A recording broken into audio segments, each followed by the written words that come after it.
কি গোপাল, বাজার করে ফিরছো? হ্যাঁ, ওই রকম আর কি। তা হাতের থলিটা তো ছোট কেন? কি করব বলুন, যেমন বেতন তেমন বাজার। বেশি বড় থলি বইতে গেলে তো আবার আপনার মতো বড় বড় কুকীর্তি করতে হয়। কি বলতে চাইছো তুমি? না মানে ওই যে মাঝে মধ্যেই আপনি যা করে থাকেন, যেন তেন প্রকারেণ মহারাজকে ঠকিয়ে ওই রাজকোষ থেকে টাকা হাতিয়ে নেওয়া। গোপাল, এরকম উল্টো পাল্টা কথা বললে না। এ বাবা, উল্টো পাল্টা আবার বললাম কখন? সত্যি কথা বলতে কি, আপনার এই গুণের কথা কে আর না জানে বলুন। দেখুন দেখুন, ওই যে লোকটা যাচ্ছে, ওকে ডেকে জিজ্ঞেস করলো না, ও আপনার গুণের কথা বলে দেবে। গোপাল! এ বাবা, খামোকা রেগে যাচ্ছেন কেন মন্ত্রী মশাই? আচ্ছা আচ্ছা, ঠিক আছে ঠিক আছে, একবার জিজ্ঞেস করেই দেখি। অর্বাচীন,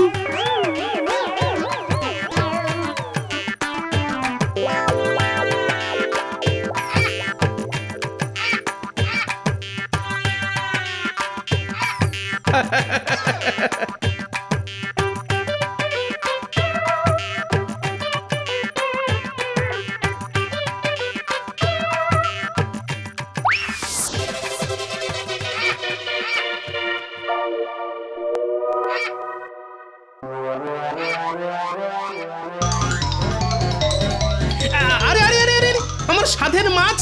দাঁড়া বেটা চিলের পো, আজ তোর হচ্ছে।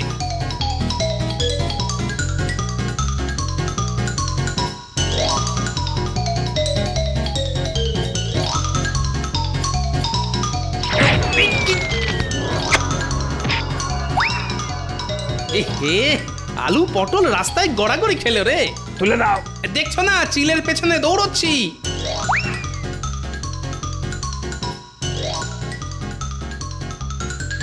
হায় হায় হায়, এ আমার কি হলো? মাথার চাল যে মাটিতে গড়াগড়ি খেলো গো। কেঁদো না গো দিদি, কেঁদো না। মানুষের শরীর আর মাথার চাল কি চিরকাল এক থাকে নাকি? একদিন না একদিন ভেঙে তো পড়বেই। গোপাল দাদাকে আসতে দাও, দেখো ঠিক একটা ব্যবস্থা করে ফেলবে। কে ব্যবস্থা করবে? তোমার দাদা? তবেই হয়েছে। কতদিন ধরে বলে যাচ্ছি ওগো, চালের গতিক সুবিধের নয়, চালের গতিক একদম সুবিধের নয়। ঝুরঝুর ঝুরঝুর করে পচা খড় ঝরে পড়ছে। চালটা সারাও গো, সারাও। কিন্তু কীটের মরণ কান দিয়েছে আমার কথায়। হ্যাঁ, আজ একদিকটা পড়লো ভেঙে, সামনে বর্ষা আসছে, ওই বর্ষায় আমি কোথায় যাব গো? আরে অত চিন্তা করো না তো, তেমন হলে কটা দিন আমাদের ওখানে গিয়ে থাকবে। কেন, বোনের বাড়ি কেউ কি গিয়ে থাকে না? তাহলে খুব মজা হবে, সারাক্ষণ শুধু গোপাল দাদুর গল্প শুনবো। হায় হায় হায়, এ আমার কি হলো? মাথার চাল যে মাটিতে গড়াগড়ি খেলো গো। কত ছাড়া চিল, আজকে খুব পালিয়ে গেলি, কিন্তু ভালো করে চিনে রেখেছি তোকে। যেদিন ধরতে পারবো না, পেট চিরে সব কুঁচো চিংড়ি বের করে নেব। হ্যাঁ, ওগো ওগো, আমার কি সর্বনাশ হলো গো। এ তো মহাবিপদ। কুচো চিংড়ির থলি ছিনতাই হলো আমার, আর গলা ছেড়ে কাঁদতে বসলেন উনি। ওগো, গলা ছেড়ে কি এমনি কাঁদছি গো? একবার ঘরের ভেতরে গিয়ে দেখে এসো গো, মাথার চালের একদিক যে ভেঙে পড়েছে গো। হ্যাঁ, সে কি? এই তাহলে তো খুব মুশকিল।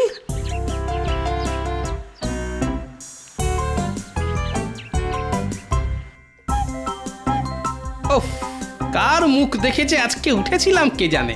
হাত থেকে কুচো চিংড়ির থলি গেল, ঘরের চাল গেল। ও কি ক্ষতি, কি ক্ষতি! ক্ষতির ওপর ক্ষতি, ক্ষতির ওপর ক্ষতি। কত টাকা আবার গচ্চা যাবে।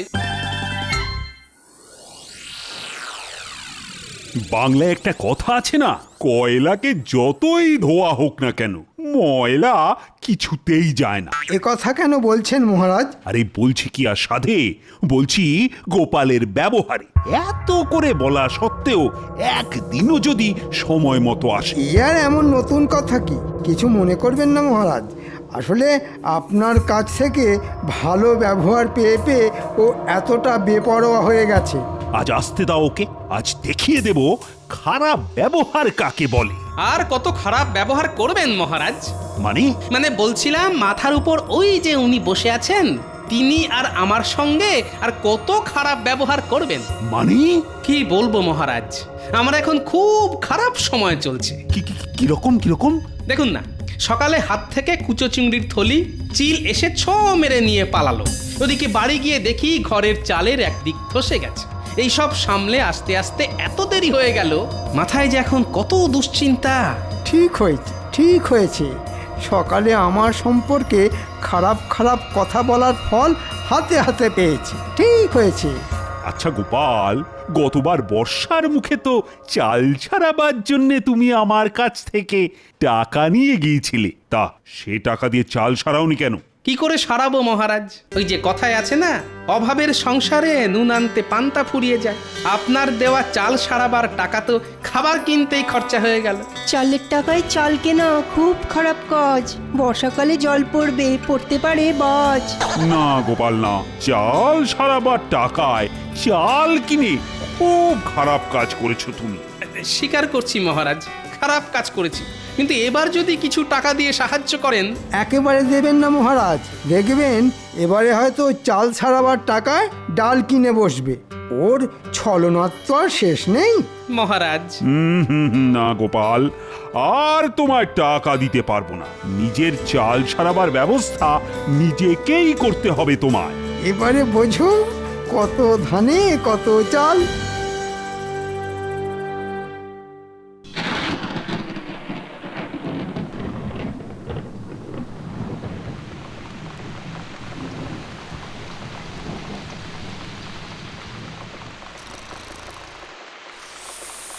এ বাবা, আকাশের জল যে গায়ে পড়ছে। হায় হায় হায়, এ আমি কার হাতে পড়লাম গো? ঘরের ভাঙা চালটাও মেরামত ওই শুরু হয়ে গেল মাঝরাত্রিরে কীর্তন। কীর্তন না গিয়ে রাগ প্রধান গাইবে। বলি সারা রাত ঘরের মধ্যে বসে বৃষ্টিতে ভিজে যাবে। আরে জল পড়ছে তো এদিক দিয়ে, তা ওদিকে সরে গিয়ে শুলেই তো হয়। আমি কোন দিকে নড়বো না। হ্যাঁ, কালকের মধ্যে ঘরে চাল সারিয়ে না দিলে আমি কিন্তু ভিজেই মরে যাব, এই বলে দিলাম। হ্যাঁ ঠিক আছে, কালই ঘরামিকে ডেকে আনবো। এখন একটু সরে গিয়ে শো তো দেখি। কি গো, কি বুঝলে? কত খরচ পড়বে গো? দেখো গোপাল দাদা, এই চালের অবস্থা তো একেবারে শোচনীয় হয়ে গেছে গো। ওই টাপ্পি দিয়ে কোনো কাজ হবে বলে তো মনে হয় না। তাহলে কি করতে হবে বলো? পুরো চাল ফেলে দিয়ে নতুন করে সবটা ছাইতে হবে। বাবা, এ তো অনেক খরচের ব্যাপার। সে তো খরচ একটু হবেই। কত? 150-200 টাকা তো বটেই। কি হলো গোপাল দাদা, বসে পড়লে যে বড়? শরীর খারাপ লাগছে? ওই মানে তোমার খরচের বহর শুনে মাথাটা কেমন বোঁ করে ঘুরে গেল ভাই। তাহলে আমি চলি। কোথাও যাবে না তুমি। বলি কাল থেকেই চালটা সরাতে শুরু করে দাও। ওই কিপটে বুড়োকে ধরে খরচ খরচা আমি ঠিক আদায় করে নেব। সব চাল খুলে সারাতে গেলে না ওই সপ্তাহ খানেকের মতো সময় লাগবে কিন্তু। সপ্তাহ খানেক? হ্যাঁ গো, এই কদিন আমরা থাকবো কোথায়? সে তো আমার জানার কথা নয়। বিয়ে করে আমায় ঘরে এনেছো, আমার থাকা আর খাওয়ার দায়িত্ব তো তোমার। বোঝো এবার। ওহ, কি কুক্ষণে যে বিয়ে করতে গেছিলাম।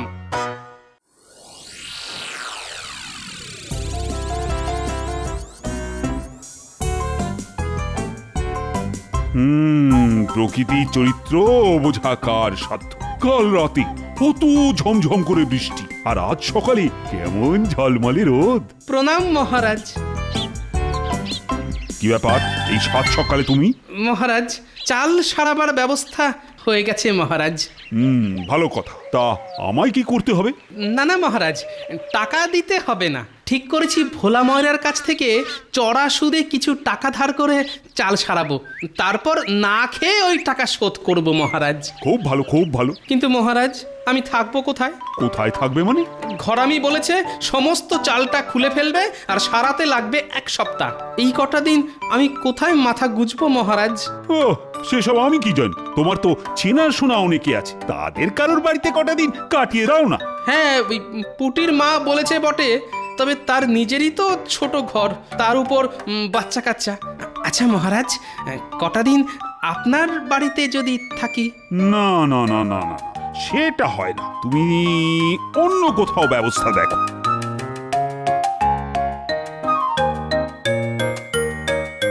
কি ব্যাপার মন্ত্রী? মহারাজ, আমাকে কটা দিন ছুটি দিতে হবে। রাজসভায় তো আর এসব কথা বলা যায় না, তাই একান্তে বলতে এলাম। ছুটি নিয়ে কি করবে? আগে একটু শ্বশুর বাড়ি যাব, ওই 1 সপ্তাহের জন্যে। মন্ত্রী মশাই তাহলে 1 সপ্তাহ থাকবে না। ওকে একটু বলে দেখি যদি কটা দিন থাকতে দেয়। তা কবে যাবে ঠিক করেছো? হ্যাঁ, সেটা এখনো ঠিক করিনি। ঠিক হলেই আপনাকে বলে যাব। ঠিক আছে, ঠিক আছে। আমি তাহলে এখন আসি।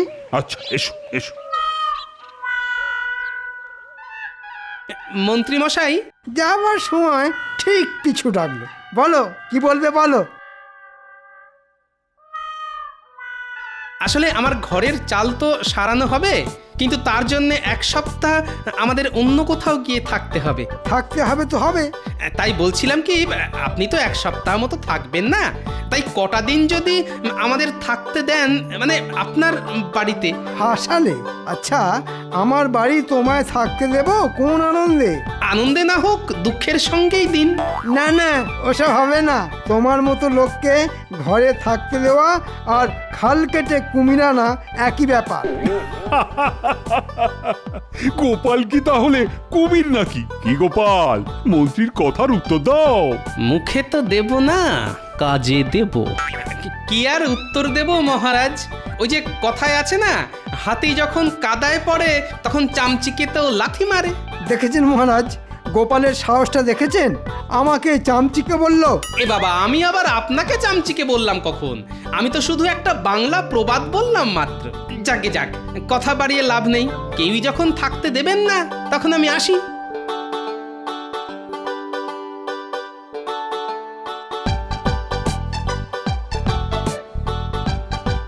তাহলে বুঝতে পারলি তো কি করতে হবে? খুব পেরেছি গোপাল দাদু, দেখো না কি করি। হাড় একেবারে কাঁপিয়ে দেব। এমন নাচা নাচিয়ে দেব যে পালাতে আর পথ পাবে না। বাহ, এই তো চাই। তাহলে রাতের বেলা আবার দেখা হবে। পুটি, তোদের ওটাকে তাহলে কোলে করে নিয়ে আসিস। তুমি কিচ্ছু চিন্তা করো না গোপাল দাদু। আমরা তাহলে এখন আসি। হ্যাঁ, আয় আয়।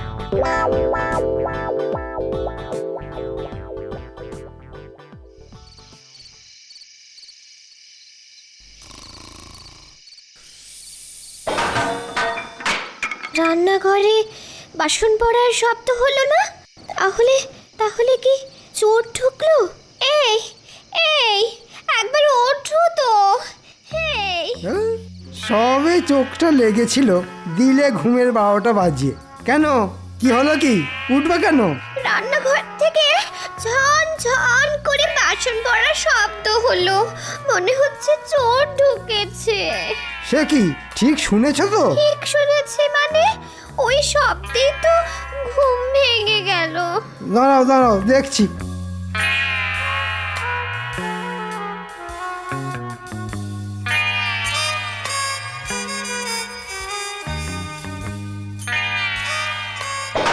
কে কে কে কে কে কে কে রে?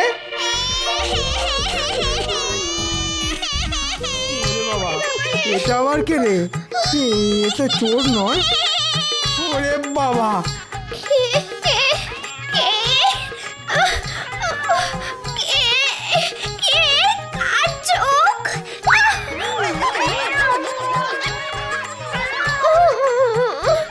এই কি হলো গো? হ্যাঁ, চাদরে মাথা মুখ ঢেকে এমন করে কাঁপছো কেন? জানলাটা হুট করে খুলে গেল। তারপর দেখি দুটো চোখ জল জল করছে, জল জল করছে। জানলায় একটা কালো বিড়াল। সে কি, জানলায় তো ছিটকিনি ছিল, আর কালো বেড়াল কোত্থেকে এলো? আর উনুনের ওপর ওই সাদা মূর্তি। ওগো, আমাদের কি হবে গো? কালো বিড়াল তো খুব খারাপ জিনিস। জন্মে তো আমাদের বাড়িতে কোনো কালো বিড়াল দেখিনি। সারা রাত জেগে থাকতে হবে, কাল সকালে কিছু একটা ব্যবস্থা করা যাবে। বুঝলে দাদু, ভয় দেখানোটা না বেশ জব্বর হয়েছে, কি বলো? খুব ভালো কাজ হয়েছে পুচকে। এখন তোকে একটা কাজ দেব। বলো দাদু। তোকে মন্ত্রী মশাইয়ের বাড়ির কাছে পিঠে থাকতে হবে, তবে খবরদার দেখতে যেন না পায়। আরে কিচ্ছু পাবে না, তুমি শুধু বলে দাও আমায় কি করতে হবে। তুই শুধু জেনে আসবি মন্ত্রী মশাই আজ কি করছে। ঠিক আছে। ওগো, কিছু একটা করো। কাল রাতে যা ঘটেছে তাতে আমার মন বলছে এ নির্ঘাত ভূতের কাজ। ঠিক আছে, আমি কুঞ্জ ওঝাকে ডেকে আনছি। ও এসে ঠিক বলে দেবে এ ভূতের কাজ না মানুষের কাজ। আর ভূতের কাজ হলে ঝাড়ফুঁক করে ঠিক ভূত তাড়িয়ে দেবে, আর মানুষের কাজ হলে ব্যবস্থা নেব আমি ওর বাড়ি যাচ্ছি।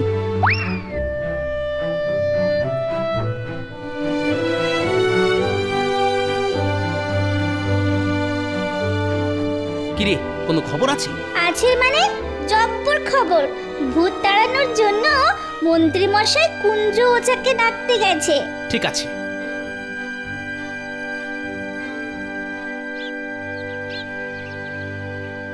কুঞ্জ, ও কুঞ্জ, কুঞ্জ। আমার ঘরে মন্ত্রী মশাইয়ের আগমন, কি সৌভাগ্য আমার। হ্যাঁ, আসুন আসুন। আমার দুর্ভাগ্য, তাই তোর সৌভাগ্য। হেঁয়ালিটা ঠিক বুঝলাম না মন্ত্রী মশাই। শোন, কাল রাতে আমার বাড়িতে মনে হচ্ছে ভূতের উৎপাত হয়েছিল। তোকে শুধু গুণে বলে দিতে হবে এ ভূতের কাজ না মানুষের কাজ। ভূতের কাজ হলে ভূত তাড়াবি তুই, আর মানুষ হলে শাস্তি দেব আমি। ঠিক আছে? ঠিক আছে ঠিক আছে, আপনি যান, আমি গোছগাছ করেই ফুরুত করে চলে আসছি।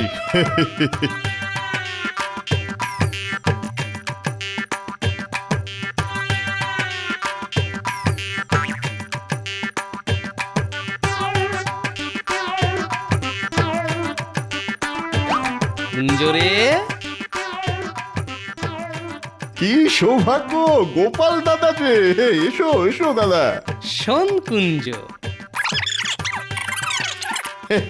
তুমি কিচ্ছু চিন্তা করো না গোপাল দাদা। পাজি মন্ত্রীটাকে এমন ভয় দেখাবো যে চিরদিনের জন্য না হোক কিছুদিনের জন্য বাড়ি ছেড়ে একবারে লেজ তুলে পগার পার হয়ে যাবে।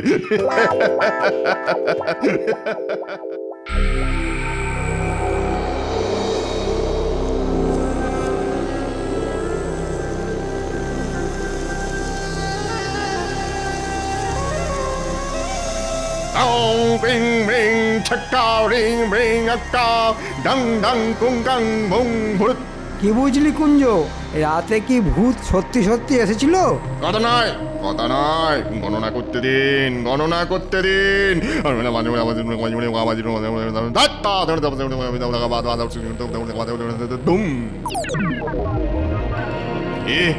কি বললে তুমি? তুমি আবার ফিরে এসেছো? হ্যাঁ, কে এসেছে কুঞ্জ? মন্ত্রীমশাই, এ যে সে কেউ নয়, স্বয়ং ব্রহ্মদত্তী বাবা। মানে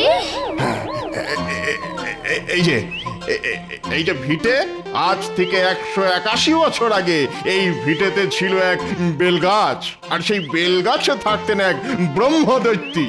তিনি 181 বছর ঘুমন আর তারপর 10 দিন জাগেন। বলিস কি রে? হ্যাঁ, তিনি এখন জেগেছেন। হ্যাঁ, জেগেছেন জেগেছেন, আর জেগেই তার সেই বেলগাছ না দেখতে পেয়ে খুব খেপে গেছেন। এ বাবা, চিমটি কাটছেন দেখুন। আর তিনি একবারে খেপলে আর রক্ষে নেই মন্ত্রীমশাই, আর রক্ষে নেই। তাহলে কি হবে? বাঁচতে হলে 10 দিন বাড়ি ছেড়ে অন্য কোথাও চলে যান। তিনি হয়তো এই 10 দিনেই সবকিছু লন্ডভন্ড করে দেবেন। হ্যাঁ, লন্ডভন্ড করে দেবেন। কিন্তু তারপর ঘুমিয়ে পড়লে আবার সব ঠান্ডা। না না, ঠিক আছে, অতদিন না হয় আমরা আমার বাপের বাড়ি গিয়ে থাকবো। তাহলে তাই করুন, প্রাণের থেকে বড় তো আর কিছু হতে পারে না নাকি? আমি তাহলে চললাম মন্ত্রীমশাই, কেমন? আপনি কিন্তু তাই করুন। হ্যাঁ হ্যাঁ, আয়, এখানে আর এক মুহূর্ত নয়, যত তাড়াতাড়ি সম্ভব টাকা কড়ি গয়নাগাটি নিয়ে চলে যেতে হবে। নাও নাও গিন্নি, তাড়াতাড়ি করো।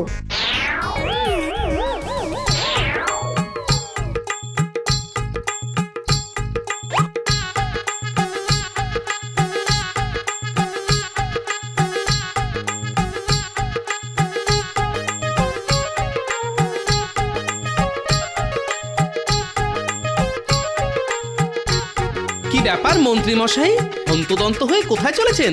জমের বাড়ি থেকে বাঁচতে শ্বশুর বাড়ি যাচ্ছি। আর আপনার বাড়ি? ওটা এখন ভূতের বাড়ি। আরে দাঁড়িয়ে পড়লে কেন? চলো চলো।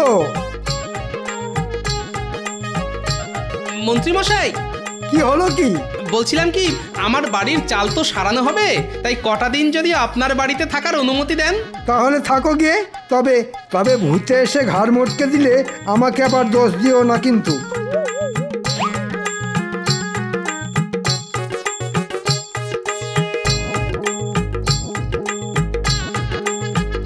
যা, তোদের দিদাকে গিয়ে খবর দে, বলগে যা থাকার ব্যবস্থা হয়ে গেছে। এই না হলে গোপাল দাদু দুষ্টু বুদ্ধিতে যার জুড়ি মেলা ভার।